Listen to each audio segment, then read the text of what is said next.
नमस्कार दोस्तों, 9 अगस्त 2024 RG Kar medical college and hospital Kolkata में एक ऐसा दुखद केस सामने आया जिसने पूरे देश को हिलाकर रख दिया। हॉस्पिटल के सेमिनार हॉल में एक 31 वर्षीय महिला डॉक्टर का रेप करके उनका बेरहमी से मर्डर कर दिया गया।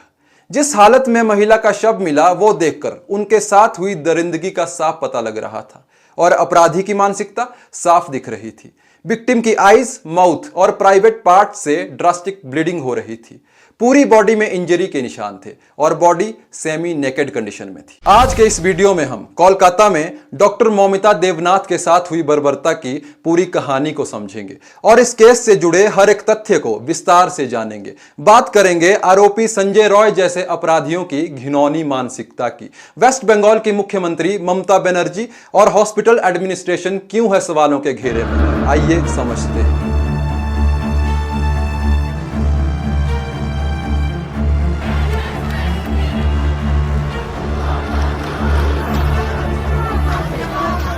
आज हम लोग अपने एक्स के लिए वॉइस नहीं उठाएंगे तो कोई हमारे लिए वॉइस नहीं उठाएंगे। हाथ जोड़ती रही माँ बाप, हाथ जोड़ते रहे, हमें एक बार दिखाओ, हमारी बच्ची का मुंह एक बार दिखाओ। हमको नहीं दिखाया गया। 3 घंटे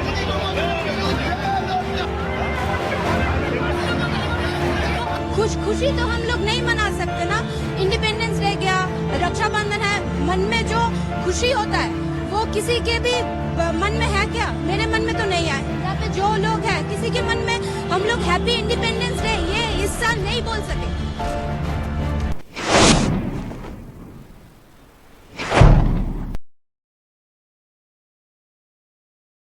आरजिकर मेडिकल कॉलेज नॉर्थ कोलकाता के श्याम बाजार में लोकेटेड है। यह कॉलेज भारत के सबसे पुराने कॉलेजेस में से एक है जिसकी फॉर्मेशन हुई 1886 में।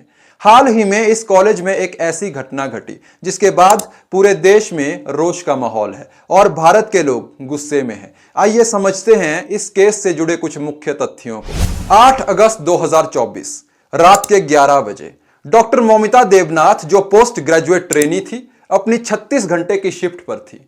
पीजी या पोस्ट ग्रेजुएट डॉक्टर्स ऐसे ट्रेनी होते हैं जो मास्टर डिग्री करते हैं स्पेशलाइजेशन के लिए। शिफ्ट के दौरान इन ट्रेनी डॉक्टर्स को ऑन कॉल रहना होता है, यानी वो आराम तो कर सकते हैं पर अगर कोई कॉल आता है तो उन्हें ड्यूटी पर वापस जाना होता है। रात के करीब 11:30 बजे डॉक्टर मौमिता ने फोन पर अपने पेरेंट्स से आखिरी बार बात की और गुड नाइट बोलकर रोज की तरह हॉस्पिटल में मेडिकल राउंड्स पर चली गई। रात को 2 बजे मेडिकल राउंड से ब्रेक लिया और अपने 4 कॉलीग्स के साथ डिनर करने के लिए बैठी। उन्होंने हॉस्पिटल के पल्मोनोलॉजी डिपार्टमेंट के सेमिनार हॉल में डिनर किया। डिनर करते समय उन्होंने टीवी पर नीरज चोपड़ा का ओलंपिक्स में सिल्वर मेडल मैच भी देखा। जैसे ही नीरज चोपड़ा का मैच खत्म होता है उनके चारों कॉलीग्स सेमिनार हॉल से चले जाते हैं। क्योंकि डॉक्टर मौमिता की 36 घंटे की शिफ्ट थी तो वो थकान की वजह से सेमिनार हॉल में ही सो जाती हैं। रात के 3 बजे एक इंटर्न उनको जगाता है एक रिपोर्ट दिखाने के लिए। डॉक्टर मौमिता रिपोर्ट को पढ़ती हैं और फिर से सो जाती हैं। यह आखिरी बार था जब उनको जिंदा देखा गया। सुबह के करीब 4 बजे accused Sanjay Roy seminar hall में एंट्री लेता है। हॉस्पिटल के सेमिनार हॉल में सीसीटीवी कैमरास नहीं है, यह बात एक्यूज्ड को पता थी और उसने डॉक्टर मौमिता का रेप किया, उनको सेक्सुअली असॉल्ट किया और उनका बेरहमी से कोल्ड ब्लडेड मर्डर कर दिया गया। पोस्टमार्टम रिपोर्ट के अनुसार उनकी मौत सुबह 5 बजे के करीब हुई और सुबह 7:30 बजे डॉक्टर मौमिता देवनाथ की बॉडी मिलती है। बॉडी को देखकर उनके साथ हुई हैवानियत का साफ पता लग रहा था। उनकी आईज, माउथ और प्राइवेट पार्ट्स में ब्लीडिंग हो रही थी। पूरी बॉडी पे इंजरी के निशान थे और उनकी बॉडी सेमी नेकेड कंडीशन में थी। डॉक्टर मौमिता की बॉडी सुबह 7:30 बजे मिलती है और उनके पेरेंट्स को इन्फॉर्म किया जाता है सुबह 10:30 बजे, यानी 3 घंटे बाद। और सबसे पहले हॉस्पिटल का असिस्टेंट सुपरिटेंडेंट उनके पेरेंट्स को फोन करता है और हॉस्पिटल की रेपुटेशन को बचाने के लिए झूठ बोलता है कि आपकी बेटी ने सुसाइड कर लिया है। जब कॉल आया ये तो रोने लग गया, या हमारा लड़की कुछ हो गया, लड़के का कुछ हो गया।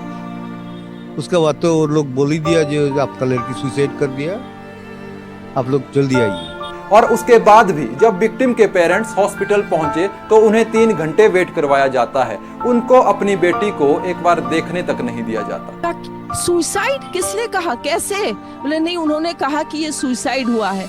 हम 4 जन, मिस्टर मिसेस, हम और हमारे एक और कर्मचारी, हम जब जाते हैं वहां हमको 3 घंटा खड़े रखा। एक पेरेंट्स जिनकी बच्ची 31 इयर्स ओल्ड की ऐसी खत्म हो जाती है, उनको 3 घंटा खड़ा रखा और ये हाथ जोड़ती रही, माँ बाप हाथ जोड़ते रहे, हमें एक बार दिखाओ, हमारी बच्ची का मुंह एक बार दिखाओ। हमको नहीं दिखाया गया। जब 3 घंटे बाद विक्टिम के पेरेंट्स अंदर गए तो उनकी बेटी की हालत ऐसी थी जिस हालत में कोई भी पेरेंट्स अपनी बेटी को नहीं देख सकता। उनका चश्मा टूटा हुआ था, चश्मे के लेंसेज उनकी आंखों के अंदर थे, आंखों से, मुंह से और वेजाइनल ट्रैक से खून निकल रहा था। शरीर पर कोई कपड़े नहीं थे। विक्टिम की बॉडी को देखकर साफ पता लग रहा था कि विक्टिम का रेप और मर्डर हुआ है। उनकी बॉडी को देखकर उनके पिताजी ने सिर्फ एक बात कही कि मेरी बेटी ने सुसाइड नहीं किया है, इसका रेप और मर्डर हुआ है, वो तो चली गई, अब वापस नहीं आएगी, पर अब हमें जस्टिस चाहिए। न्याय जैसे मिलेगा, हम लोग जो आएगा उसको एक ही बात बोलेंगे, हमको न्याय दीजिए, और कुछ नहीं चाहिए हमको। हमारा लड़की जो गया है अब तो कोई तो रिटर्न नहीं दे सकता है ना। हम लोगों का न्याय चाहिए, न्याय होने से उसका आत्मा भी शांति मिलेगा, हम लोगों का थोड़ा शांति मिलेगा। पर हॉस्पिटल एडमिनिस्ट्रेशन इस केस को सुसाइड केस बोलकर रातों रात रफा दफा करना चाहता था। इसके बाद हॉस्पिटल के प्रिंसिपल संदीप घोष का एक स्टेटमेंट आता है कि डॉक्टर मौमिता को साइकोसिस नाम का एक डिसऑर्डर था, इसलिए उन्होंने सुसाइड किया। अब सवाल यह उठता है कि हॉस्पिटल एडमिनिस्ट्रेशन क्यों इस केस को दबाना चाहता था? क्या इसमें हॉस्पिटल के और लोग भी शामिल हैं जिन्हें एडमिनिस्ट्रेशन बचाना चाहता है? फिलहाल इस पर इन्वेस्टिगेशन चल रही है। यह खबर जब वहां के दूसरे डॉक्टर्स और स्टाफ तक पहुंची तो उन्होंने प्रोटेस्ट करने शुरू कर दिए। यह प्रोटेस्ट धीरे धीरे पूरे भारत में फैल गए और सोशल मीडिया पर यह खबर वायरल हो गई, जिसके बाद पोस्टमार्टम रिपोर्ट को ना चाहते हुए भी रिवील करना पड़ा और ऑटोप्सी रिपोर्ट में हैरान कर देने वाली बातें सामने आई। ऑटोप्सी रिपोर्ट्स से यह क्लियर हो गया था कि विक्टिम को बुरी तरह से सेक्सुअली असॉल्ट किया गया है।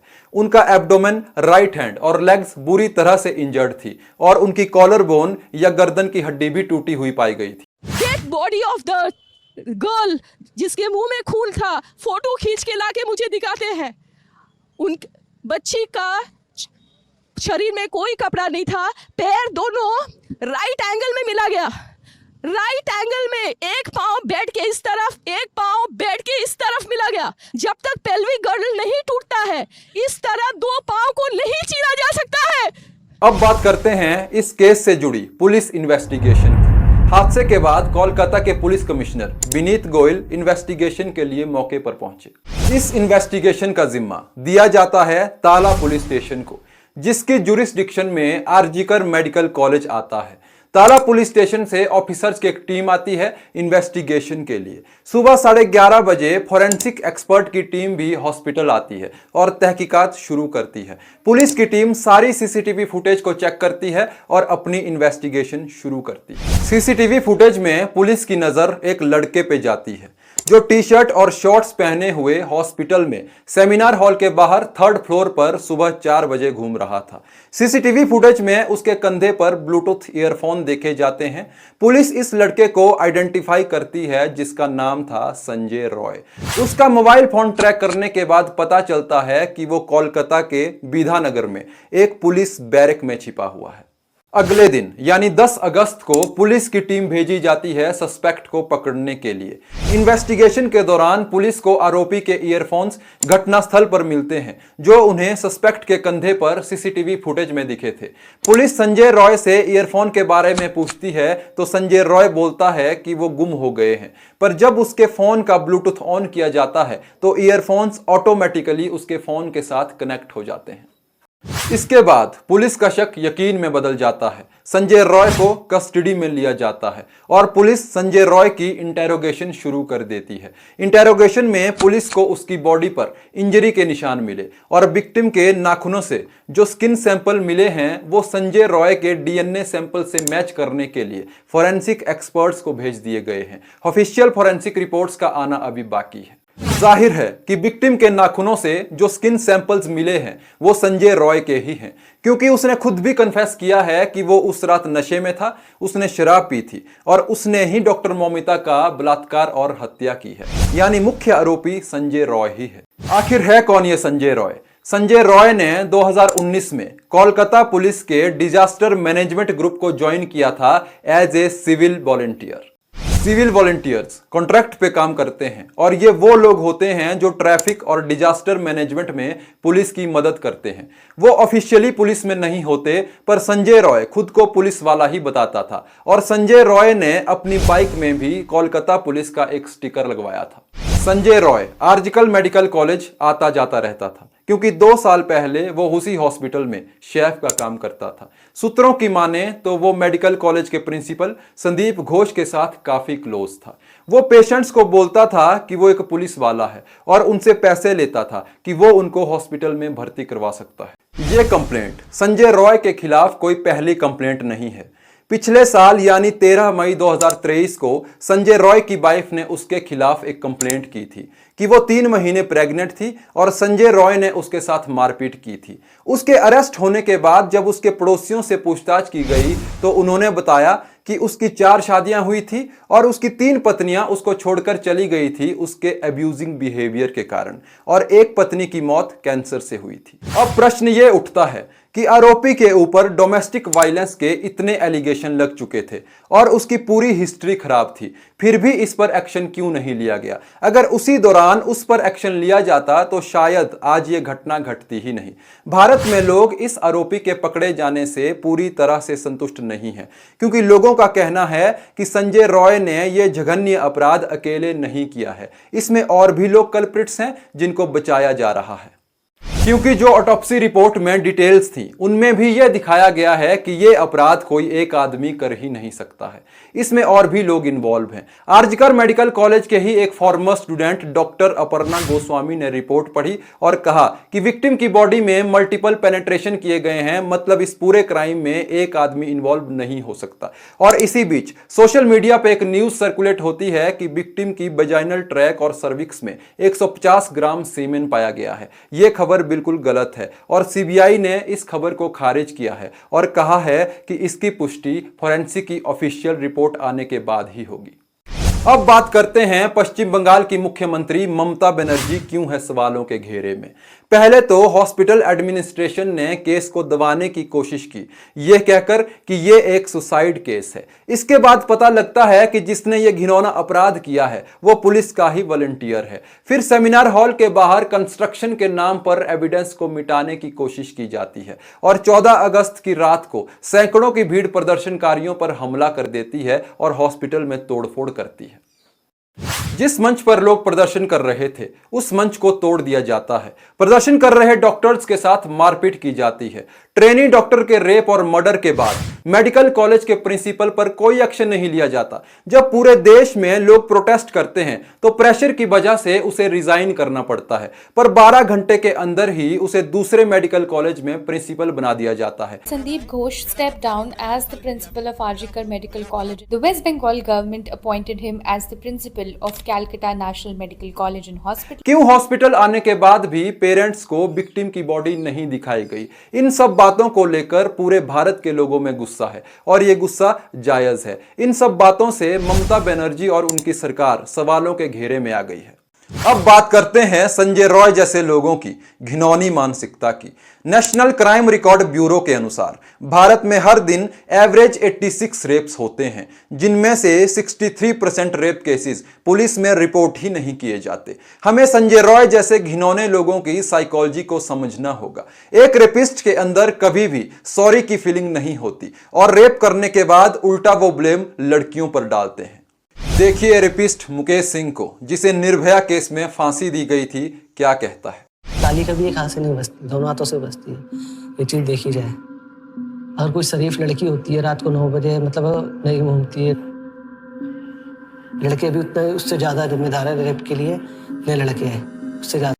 ये सारी बातें नॉनसेंस हैं। ऐसे लोग रेप करने के बाद उल्टा लड़कियों पर ब्लेम डालते हैं, जैसे लड़की ने छोटे कपड़े क्यों पहने थे, लड़की लूज करैक्टर की थी, लड़की रात में क्यों घूम रही थी। और ये सब बातें ऐसे लोगों की भद्दी मानसिकता को दर्शाती हैं। लड़की के छोटे कपड़े पहनने से रेप नहीं होते, बल्कि रेपिस्ट की छोटी और घिनौनी मानसिकता की वजह से रेप होते हैं। वैसे ही लड़की के रात में घूमने से रेप नहीं होते, रेपिस्ट के रात में घूमने से रेप होते हैं।